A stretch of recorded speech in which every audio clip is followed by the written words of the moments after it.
Монгол Улсын ерөнхийлөгчийн Эвэлдор чөлөөлөх дайны 80 жилийн ойг тохиолдуулан төр иргэний нийгмийн хамтын ажиллагааг өргөжүүлэх зорилгоор Батлан хамгаалах яам зэвсэг түвшний жанжин штаб Монгол цэргийн нэгдсэн холбоо хамтран бид эх орны цэргүүд чуулга уулзалтыг Төв аймгийн 100 мод хотод зохион байгууллаа. Чуулга уулзалтад Төв аймгийн 27 сум 97 багийн цэргийн бэлтгэл үүрэгтнүүд оролцсон юм а.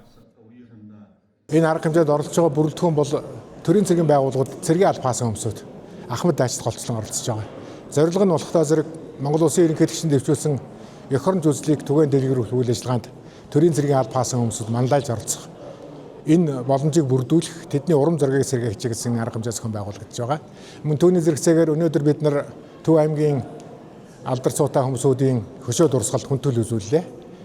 Монгол Улсын баатар, мөн түүнчлэн Монгол Улсын хөдөлмөрийн баатарууд энэ арга хэмжээнд оролцож байгаа Монгол Улсын генералуудын төлөөлөл хүндэтгэл үзүүлсэн.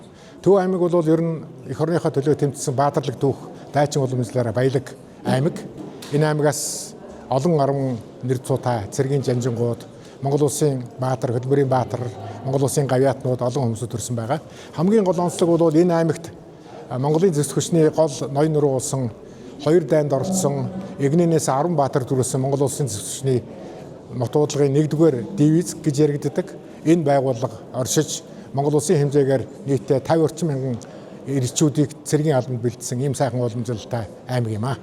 Бид эх орны цэргүүд чуулга уулзалтын үеэр Монгол Турхтан театрт Монгол цэргийн мөнсөн Монгол цэргийн дайчин уламжлал сэдэвт үзэсгэлэн дэлгэгдэж Монгол цэргийн нэгдсэн холбооны Монгол цэргийн холбоо нийгэмд танигдсан 10 жил Төв аймгийн мөнсөн Төв аймгийнхан эх орноо хамгаалах үйл хэрэгт сэдэвт үзэсгэлэнтэй зочид танилцаж эх орны үн цэнийг илэрхийлсэн түүхийн баримт болсон үзүүрүүдийн тухай яриа өрнүүллээ.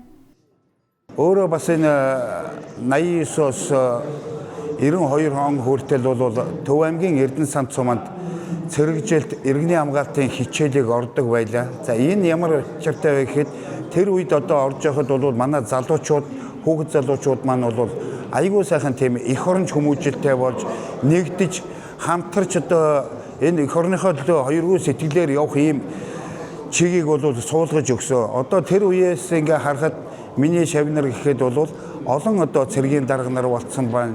Олон одоо ингээд хамт олныг удирддаг эх орныхоо төлөө гэсэн тийм сэтгэлтэй ийм залуучууд бол нэлээдгүй хөлсөн байна. Тэд нар маань залуучууд гэж байгаа боловч одоо бараг 50 гарч байгаа л хүүхдүүд байж ах жишээтэй байгаамаа. Би 2022 оны 2 дугаар ээлжээр зэвсэг түвшний 32 дугаар ангид хугацаа цэргийн албааж 2023 онд ахлах дөрвөн цултай цэргийн албаа нэр тутааж ирсэн.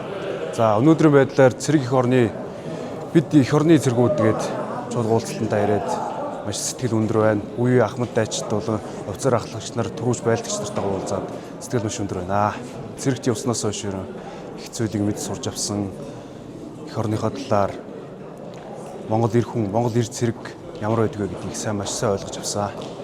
Бид эх орны цэргүүд чуулга уулзалт 9-р сард Өрхөнгөн аймагт зохион байгуулагдана.